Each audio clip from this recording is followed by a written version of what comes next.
So, as most of you know, again, we've been in a season of Advent, which is purposely stopping, pausing throughout the month and through the devotions throughout the week, through the Facebook page, to be able to look at the different attributes of Christmas, keep us focused on that Christmas attitude, so that when it gets to, well, it'll be Thursday, that we're ready to go. Christmas Eve, and then also for Christmas. So we've looked at multiple different things that each candle represents. We've talked about hope. Talked about peace, we've talked about joy, and we've talked about each one by kind of starting out with what area of our life does that minister to. So we talked about things such as dumpster villages, we talked about war zones, we've talked about the upside down, and then we looked at different heroes of our faith and their testimonies on how they found hope, peace, and joy in the middle of the crappy things that we go through in life. And so we've looked at Daniel, we looked at Ruth, and we've looked at Moses so far. So today we're going to go into another one. So I'm going to give you kind of another environment to kind of bring to the table, starting out. Again, some of these bleed over into others, so your war zone might be the same as your dumpster village and those type of things. But just to kind of get you in the ballpark of the scope that we're looking at, today we're going to look at dark nights. Dark nights are just, I'll just read it here. A dark night is when you're going through a dark season in your life, whether you're struggling with your faith, lost a loved one, going through family issues, if you feel alone at Christmas time, it's a time of darkness, little to no light, and without a sense of love. So kind of think about those areas of your life. For some of us, that's going to be pretty easy. It's going to come up pretty quick. For others of us, maybe you're just in a really good place right now, and I pray that's the case for you. But as we know, everything's a season. A season comes, a season goes. And so you could probably, more than likely, remember dark seasons in your past, or you might be getting some of this information for a dark night in the future. Or you might know someone that's going through a dark night. And this might be a good thing to be able to get some information, be able to get into a testimony, be able to see how God works in it, so that you can minister to others. Because again, it's not always just about us getting stuff for us. And so that's the general feeling that I want to get into with you guys. So has everybody kind of got that? Any questions on that? I think it's somewhat self-explanatory when we're looking at dark nights. That's what we're bringing to the table today as we're going to look at the story of Jonathon. Now, Jonathan's going to intertwine quite a bit between him and David and the story that's there, but we're going to look at their dark nights and how love makes all the difference when it comes to dark night experiences. So if you want to, you can go ahead and get your Bibles out. We're going to go to 1 Samuel 18, and that's going to be probably the first place I'm going to be reading from. I'm going to sum up quite a bit. I'm going to read some today, and then we're going to talk off of those. But again, there's Bibles in the baskets underneath the chairs around the room. If you want to steal those, keep those, borrow those, I don't care. And then also, the YouVersion is up and running as well.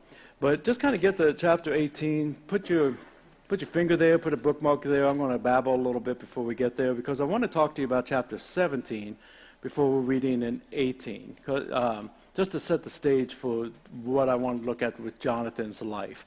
Now, again, if you don't know Jonathan's life well, it's in the ballpark of Saul, King Saul in the Old Testament. It's in the ballpark big time of David. Those are the three main relationships that we're going to be looking at. But 17 sets the context for what we're really heading for in 18. 17 is the story of David and Goliath, which most people, not all, but most people have a pretty good familiarity with the David and Goliath story. Again, it's a big VBS thing. It's a big kids' book version if you were raised going to church every once in a while, grandma or grandpa. It's talked about a lot in church. If you're going to find it in your own personal studies. But even beyond that, it's pretty well known in pop culture as well. You see that mentality, even like in football games, when you got an underdog or that type of thing. This is a real David and Goliath situation here. We've got this little team here going up against a big giant team here. So generally we have a feel for that, and David always looks great, right? Because David came to the battle, to the Philistines, and just so you know, the Philistines are the enemy through every story I talk to you about today. They're the anti-God lovers. Israel is God's people. And so David comes out, right? Goliath's out there, and the Philistines are like, let's just take it down to a one-on-one. Whoever wins takes it all. Send out whoever you want against our giant. And they're like, nobody would go out there. Everybody's scared. David, this kid that just came to bring some sandwiches to his brothers and check in on them, says he these people stand affront to God, and so we've got to do something. So he goes out without armor, with his slingshot, right, kills Goliath, and everybody goes, yay! Okay, everybody caught up? Everybody caught up. That's 17. To get to 18, we start to see a little bit more of this Jonathan, Saul, David, Dark Knight aspect of things. We have to look at that David and Goliath story and realize David was not the only hero that was there that day. He's obviously the most easy to see, and he is the one that succeeded in faith that day, but he's not the only hero that was there. Jonathan was there, but Jonathan fell on this particular day. And so when you go back a little bit, like if I go back to 1 Samuel 13, we have a situation where Saul's going up, King Saul, right? And Jonathan's his son, so he's basically the prince, the next one to take over everything. And Saul goes out and he's going against the Philistines, the bad people, and he takes 2,000 men with him, and he sends his son over there to fight these Philistines, and he sends 1,000 with him. So Jonathan's got worse odds than what Saul does on this. But yet they're both victorious, and Jonathan wins with lesser men, and then he comes in, because again, he's going up against God's enemy. That's his mentality. God's going to deliver us to us. And he comes back, and Saul gets credit for all of it. And we see nothing where Jonathan's like, oh man, I was doing my best, and I was the one that did this. But he had no problem going with lesser men up against the enemy, because he believed that was what God wanted him to do, and that God would have him covered. In the next chapter, in chapter 14, we see a little bit more of like a movie-type moment from my standpoint, where Jonathan is out with his buddy, his armor bearer or his aide, or however you want to look at it, just the two of them, and they see another garrison of Philistines. And I don't know if this is fact or if this is just like commentary stuff and different people have different views. Again, you're stuck with the Bible. You can pick and choose what I say. But from what I've seen, it seems like this particular garrison is a smaller garrison of about 20 people, but it's still 2 versus 20. And so Jonathan, I think the easiest way to explain it is he decides he's going to pick a fight with these guys. And so he says to his buddy, he says, let's go up so they can see us. And this is what we're going to do. Now, I'm not encouraging this as basic theology for you to decide whether or not you should pick a fight with somebody. But this is what Jonathan did. And it is in the Old Testament a decent amount, but I don't know if it's the best way to go. But he says, we're going to go up, let them see us. And if they say, you guys stay right there, we're going to come down there and teach you a lesson, then we're out of here. We're out of here. But if they say, come up here and we'll teach you a lesson, well, that's God letting us know that he's delivered them over to us, and we're going to go up there and kick the butts. And so they go out and they make themselves known, and the Philistines say, look at those 2 little men out there. Get up here and we're going to teach you a lesson. They're like, here we go. And so they go up and they defeat that garrison because they believed that God had given them and knew that God had given them this battle. And so he went without any fear whatsoever in that case scenario. And when I say movie moment, those are the type of things I would love to see. Now that we've got the technology for them to put into a movie. To me, and you'll get this because you're good Christian people, so you understand Star Wars. But it's much like when, like Ray and Ren, you still with me? Okay, you can stay. Like when Ren reveals he's not going to go with the evil guy and kills him, and so that Ray and Ren are fighting back to back against all the Imperial Guards and the red outfits. Everybody's still there, and there's all this lightsaber stuff going on, and kicks and fights and all that stuff. That's that kind of moment to me, like these 2 guys just going into there. That takes a lot of faith to have that kind of courage to be able to do it. It just so happens that a couple chapters later, he has a bad day. He has a bad day. I know that God can deliver me anything, but look at that guy. Look at that guy. He's been through similar experiences as David, but on that day, he froze. But then, between these 2 victorious moments he has, there's a situation that happens in between. So he beat the garrison with 1,000. He's not yet come up against the 20. But this moment happens when Samuel and Saul has a conversation, because the king, Saul, was being unfaithful to God, and what I would, from a worldly standpoint, almost consider a minor situation, but nonetheless was unfaithfulness. And so the prophet tells him, look, here's what's going to happen. God's hand is off of you because you're not faithful. And you will lose your kingship, and your family will lose the royal line. Because again, the only other thing that would do that is that they were conquered by another king. Your son's not going to be king now. And so because of that, God has picked another. God has picked another, which we know is David, that he's going to anoint to be the next king. When that happens, okay, so we have this Jonathon, the brave over here. Saul gets very paranoid, and that's very distressing news. We're not going to see that so much in the Scripture, except outside the fact that it's going to be confirmed in a minute. But again, educated biblical imagination. How would you feel? God's taking his hand off me. My son's not going to be king. This is everything I've been building on this. And so I truly believe, and again, I think this, what we're about to read is going to confirm that this is true, that Saul went into this thing of like, who is it? Who is this threat to everything that I am, everything I've always thought was going to go to my family ever since I've been made king, my authority, my popularity? Who is the threat that's going to take that from me? And this is even another step away of Tom and not necessarily Scripture. I would imagine that he shares with us his family and that Jonathon himself is wondering, who is this threat? Why am I not going to be able to be king? Most reasons is because you get killed. Am I going to be killed? What things are coming into this place? So there's very much, I believe, an uncomfortable foundation going into the battle when it comes to David and Goliath. And like I said, I'll show this to you as we read. So we're going to go to chapter 18. And I'll start reading on that a little bit, and I'll show you what I mean when I think the dark nights are starting to come into place. So we're going to actually start in verse 6. I'm going to come back to verse 1 through 5, but I first want to look at Saul's perspective and what David is going through when it comes to dark nights. So verse 6 says, as they were coming home, okay, so this is Jonathon, David, Saul, all the army, all the battle, they're all coming home.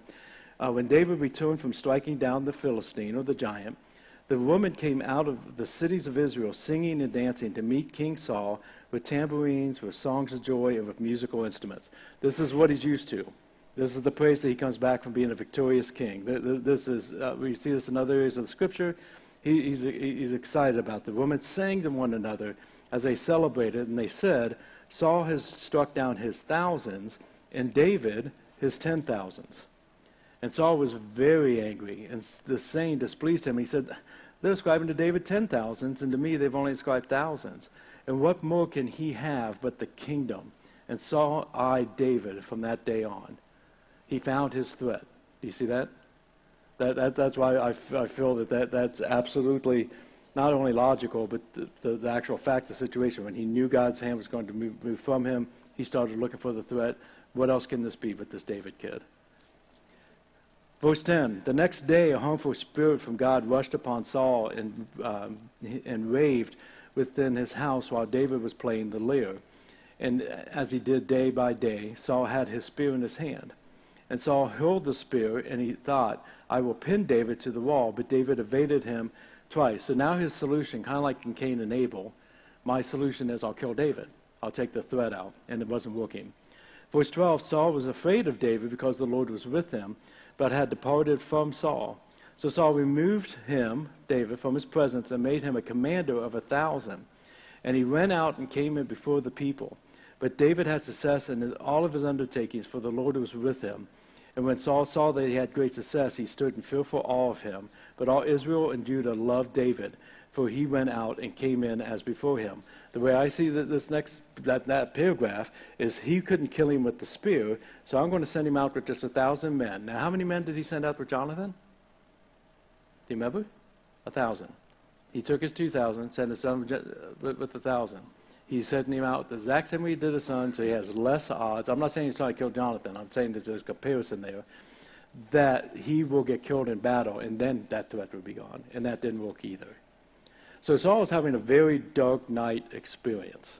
There's very little light. There's very little hope. There's nothing really that he can do that is going to change the situation. David, I would assume, is going through a dark night experience himself. He knows that the anointing is on him, but he's not king yet. And he comes out there to give his brother some sandwiches, and the king says, you're never leaving my side again. And so he doesn't even get to go home to Dad to do that report. He doesn't get to see Dad again for I think, at least a while. And so now he's in the palace. He's now serving the king. The king wants him dead. that's not a very good spot to be in either. Then if you got all of it and you bring in Jonathan in the middle of it, what's Jonathan going through? Again, is this going to be the victor? Will he kill me? Will he kill my family? Why am I being taken out when I'm being faithful to God and my dad is the idiot? Well, there's a lot of different things he would have here that I would think that he saw, same thing Saul did, and would see a threat in front of him. Let's go back to verse 1. Verse 1 says this: as soon as he is finished speaking to Saul, the soul of Jonathan was knit to the soul of David. And Jonathan loved him as if he was himself, his own soul. And Saul took that day and would not let him return to his father's house. Then Jonathan made a covenant with David because he loved him as his own soul. And Jonathan stripped himself of the robe that was on him and gave it to David. And then he took off his armor and even his sword and his bow and his belt. And when David went out and was successful wherever Saul sent him, so that Saul set him over the men of war. And this was good in the sight of all the people, and also in the sight of Saul's servants. Jonathan's going through a very similar situation as far as losing everything, but his reaction is completely different, that his dark night is lifted. Jonathan is mature enough and humble enough and faithful to God enough to be able to look at David out there on that field and say, first off, there's a guy that has my heart to go against God's enemy and that God's going to deliver him. And he's actually doing it, and this time I ran. This time I hid. Certainly he should be king. Certainly he should be the next one. Certainly he is a man that God's hand should be upon. And immediately leaned in and said, I love you like a brother, and takes his garments, these are his royal garments, and gives them to David as a sign of saying, yep, you're the next king. Do you see, just in this little example things, how love can change a dark night very, very quickly? Our perception changes, our situation changes, us leaning into God changes, and that God can move in ways that we have not seen before. And it stays like that for all of David and Jonathan's lives. We see a few different situations as we go through here. I'm going to jump over to the chapter 20. You might want to jump there. Maybe I'll read some of that. We'll see how much we get into. But we see them go through some different situations. And Saul, again, he continues his dark night. He wants David dead. David's still going through the stress of the king wanting him dead. And we find this one time where David and Jonathan are talking to each other in 1 Samuel 20. And David has hid himself because of this threat, because of this dark night. And he's talking to Jonathan, and he's like, listen, your dad wants me dead. And Jonathan's, my version of what he says basically is, yeah, he's thrown a spirit at you a few times, but he's not actually going to kill you. He doesn't do anything without running it through me first. So if he came to me and said, I want David dead, you'd be the first one to know. And David looked at him and said, that's cute, but you're wrong. Your dad knows how close we are. He is not going to let you in on this plan. He wants me dead. And so they come up with a little bit of a plan where Jonathan's going to kind of set up Dad a little bit, see where Dad's heart is, why David is hiding, and then they come up with a code of how to let David know whether or not there's an issue. This is going to be chapter 20, verse 20, where Jonathan says, look, you go out in this field, and I will shoot 3 arrows to the side of a target, as though I shot at a mark. And Jonathan, according to this, is just an incredible archer. Okay, so I'm going to shoot 3 arrows to the side of it, and behold, I'll send my assistant, this boy, and I'll say, go find the arrows. And if I yell to the boy, look, the arrows are on this side of you, then you pick them up, take them, and then you come on in because everything's fine, and so everything's good. It's safe for you, and there's no danger. But if I say to that youth, look, the arrows are beyond you, keep going, then leave. For the Lord has sent you away, and as far as for this matter of which you and I have spoken, behold, the Lord is between you and me forever. Next day he comes out, shoots 3 arrows, they're beyond you. And David goes, and he hides, and that's the last we really see of him and Jonathan together. After he warns him that there is definitely a plan against him and that he needs to go for his safety. There's a lot more to that as far as him fleeing and how everything that happens. I would love for you to read that at home and dig into it, maybe even this week as part of your Christmas. but I believe that gives us the general scope to see how their love continues. So, like I said, it continues the rest of life. If you want to go to 2 Samuel 1, I'll show you what I think is phenomenal, considering everything that they went through and the dark nights that are on the table between Saul and David. But at the beginning of 2 Samuel, we find that there was a battle and Saul is killed. And in that same battle, Jonathon is killed. And when David finds out about them being killed, in chapter 1, he laments. If you guys were around early, like the beginning of this school year, we had, what was it this year, Dan? Lamenting. We did that this year, didn't we? Or was it last year? Anyway, but yeah, we did a study on lamenting on Wednesday nights, which is just, again, it's okay to grieve. It's okay to grieve in the Spirit. And David here is lamenting the loss of not just Jonathon, but Saul, which shows his maturity. Verse 22, the middle of his lament, he says, from the blood of the slain, from the fat of the mighty, the bow of Jonathon turned not back, and the sword of Saul returned not empty. Saul and Jonathon, beloved and lovely. In life and in death they were not divided. They were swifter than eagles, they were stronger than lions. You daughters of Israel, weep over Saul, who clothed your luxury in scarlet and put ornaments of gold on your apparel. How the mighty have fallen in the midst of the battle. Jonathon lies slain on your high places. I'm distressed for you, my brother. Very pleasant have you been to me. Your love to me was extraordinary, surpassing the love of woman. How the mighty have fallen, and the weapons of war have perished. To the very end, that brotherly love continued in a strong sense that continued to guide David further as we see that love not doesn't handle those dark nights, but moves on. But we're going to talk about that in a second. So, with that on the table, let's talk about bullet points. But you guys can't guess what the bullet points are? They are the exact same as last week and the week before and the week before that, because how we find peace, how we find joy, how we find hope, and how we find love, and how they make a difference in our lives during these really dark, impassable seasons is the same. We all have struggles, but we lean into God's way. I can't tell you how many people I talk to that are wanting to talk about the struggles in their lives and can't figure out why God is letting this happen, that have not been in the Word, that have not grabbed a hold of His promises, that have not been living by His principles, and they can't figure out why nothing's changed. We see these changes happen when we lean into God's way. We trust and we have faith that God will move in ways that we absolutely cannot. We've seen that in each of these stories, including here with Jonathon and David. In your love faithfulness, God will position you. We see that. In your love faithfulness, others will notice. We see that. Attacks will come against love, hope, peace, joy. That's just how Satan is, and that's the fallen world that we live in. And that each of these lead to a godly legacy. We're still talking about David and Jonathon today because there was something unique, something special, something that was godly within their friendship. And so all these things still stay into place. But I want to take it a little bit further than that, with just a couple of additional points that are a little bit more specific to love.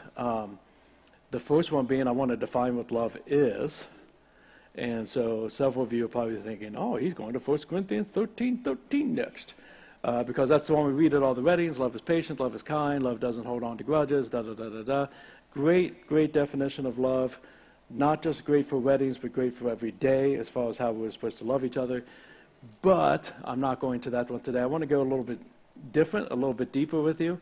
Because one of the things I love about the Greek language that we don't have in the English is the Greek has multiple words for love, defining what love, depending on the kind of love. We just have to go by context when we say love.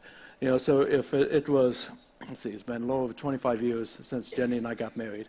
And it's somewhat humorous if you don't use context. If we're doing our vows, and I'm she's, of course, taking and saying how much she loves me and how she's going to be with me forever and how submission she's going to be and all these things. And then I go to my vows and say, yeah, I love you too.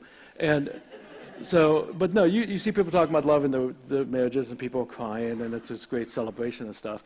But then, like, if you go to the reception and you're going through the reception and a song comes on, the groom jumps up and goes, I love this song. I need me some baby got back, right? And he gets up there and starts dancing away and stuff. Those are two completely different loves. Two completely different loves, but we don't have words for that in our language.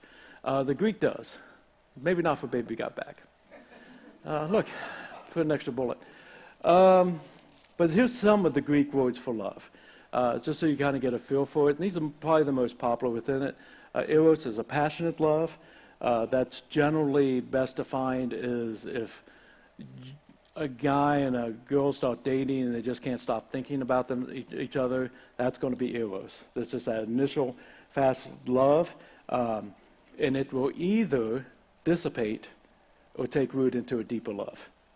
And that's why a lot of people like, if you got engaged real quick or you got married somewhat quick or somewhat young, and then it's like, man, I used to love them so much, and it just doesn't feel the same, right? Because eros is gone, and you didn't commit to a deeper love that you continue to work on, you keep working into. So passionate love is more that initial honeymoon period type feel. Phileo is brotherly love. That's why you have Philadelphia, the city of brotherly love. That's going to be, I love you like a brother, I love you like a sister. There's a commitment there.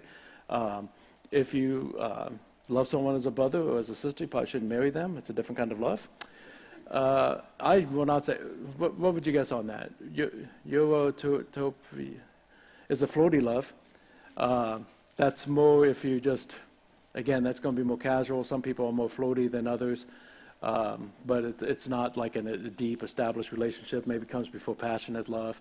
Storge is going to be a family love. How I love my mother, how I love my brother, how I love my siblings, my children.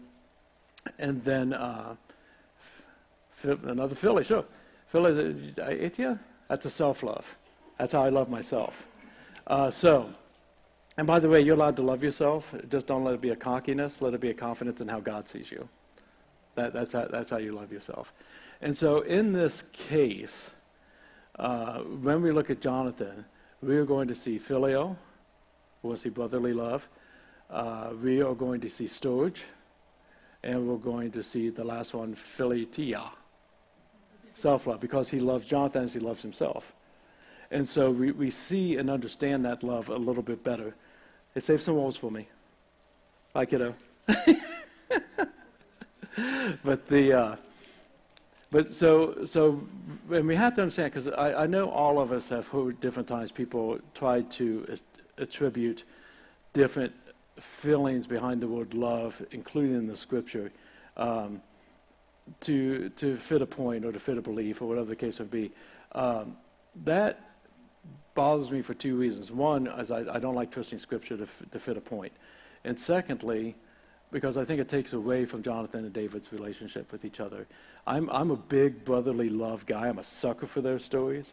I love the Three Musketeers, one for all for one type deal. I pull in that stuff. I generally like Sherlock Holmes and Watson, especially the British version of that, like that we got each other's back type things. Not to continue to reference this particular culture thing, but it is the season. But like when they just brought out the preview for the next 3 episodes of Stranger Things, do you see these? And Steve is talking to Dustin, and says, "If you die, I die." And Dustin says it back. We're going to cry, girl. We're going to be crying. But I love brotherly love, and I love the fact that we can have that kind of relationship without making it into something that it's not. Your love for me has surpassed the love for women. And David did love a lot of women. So with that, the other point I want to bring with that, as far as, especially within the legacy end of things, is, and I didn't put this on the screen, but you can write this down if you want, love in your dark night spreads into others. And so when we see Jonathon come with love, it didn't just lift his dark night, but it lifted David's as well. And it also lifted into other people's areas. After Jonathan's death, and David's getting more and more control as king, there comes a time, this is in chapter 9. I'll put it up there for you. 2 Samuel chapter 9. David says, "Is there still anyone left of the house of Saul I just stop there. Like if you were just listening to it, you don't have the rest of it in front of you. This would be a common question that a new king would ask. Is there anybody left in that lineage that can challenge my position, and we're going to kill him? That's very commonplace, so that they do not have a threat against them like Saul had with David. But that's not David's heart. Is there anybody left in the house of Saul, who was my enemy, that I can show kindness to because of Jonathon? Is there anybody that's... And there's a guy, he's got a long name, I'm going to call him Mephi. There's a guy named Mephi. And if you don't believe that many people thought that was the intent, when Jonathon died, when Saul died, and it became evident that David's going to be the next one, Mephi's guardian, because Mephi had a limp issue. He was born with a problem with his legs. She grabbed him and took off, and they had an accident, and he was crippled for life in it. And they took and they hit him because they thought that he would be killed because of David's new position. And so someone comes to him and says, well, there is a son. There was a son named Mephi. And I didn't mark this, but let's see if I can find this. Yeah, here we go. I'm going to read a little bit more than I planned. But it said that he called for Mephi. And Mephi, the son of Jonathon, son of Saul, this is going to be verse 6, chapter 9, if you want to write down the reference, came to David, fell on his face, and paid homage. And David said, Mephi. And he answered, behold, I'm your servant. I'm not here to cause any problems. I am here as your servant. And David said to him, do not fear, for I will show you kindness for the sake of your father Jonathon. And I will restore you all the land of your father. You're going to get all the land that the king had. And you shall eat at my table always. I have you. And there's a story a little bit later on where they wanted certain men killed, the enemy did, to kind of bring peace. And he said, you can have everybody but Mephi. I'm not giving up Mephi. I'll go to war for Mephi. So that love continued to even take Mephi's dark night and bring light into it as well. Love over and over and over and over again breeds love. Love brings the light into these situations. And so if you're in a season where you don't feel loved, others don't love you, God's forgotten me, I'm angry at God, whatever the case may be,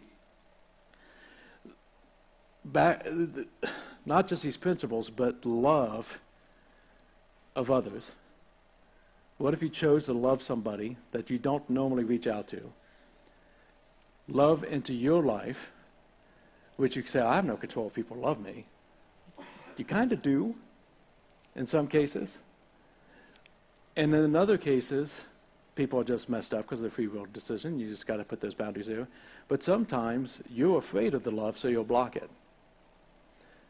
And so loving others, letting people love on you, loving God, letting God love on you, letting that get into such a flow that if love is the sunlight, there is no opportunity for the darkness. It's like joy. I stop and I pause and I reflect on what God has done.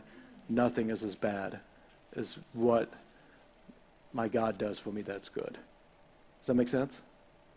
So there's some areas that we can look at very easily when it comes to bringing love into those dark nights. When I probably said dark nights at the first point, how many people immediately thought dark nights of the soul? Okay. Oh, only a few? Okay. That's the first thing I thought, and I'm like...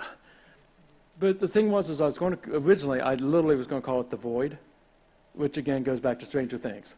And I was like, no, we did that last week. And so I'm not talking about it all this week, and I failed miserably. But Dark Nights of the Soul, I didn't do a lot of look at it. I thought that was like a John MacArthur book or something. Not John MacArthur. I'm not a big fan of his. Somebody else. And I got to looking for the origin of it, and whatever it was contemporary-wise, it actually comes from a poem from the 1500s. And so I got to look at the poem. It's written by John of the Cross, which I'm sure is a nickname and not a given. Actually, he was a priest, and that's what they called him, was John of the Cross in the 1500s. And he wrote this poem, and I want to finish this up by reading this to you. And if someone reminds me, I will share this out on Facebook later so that you can read it more, because it's a 15th century poem, so it's not exactly an easy read. It's not something you're like, oh, okay, let's just go with the flow on this one. It's not that. It's 15th century. And it's very much in the same feel of the Song of Solomon, or the Song of Songs, which if you've not read that, you might want to do it with a commentary or a group of friends. It's kind of hard to follow. because it's the same thing. It's poetry, and it talk about a man and a woman and their intimacy as a metaphor for God's intimacy with us and our intimacy with God. And this poem is written very much in the same way. So when he's talking about my beloved, when he's talking about the one that is loved, he is talking about himself and God. So that's the best clue I can give you as we read through this. But it is actually quite beautiful if you try to give it a shot with me. Sound good?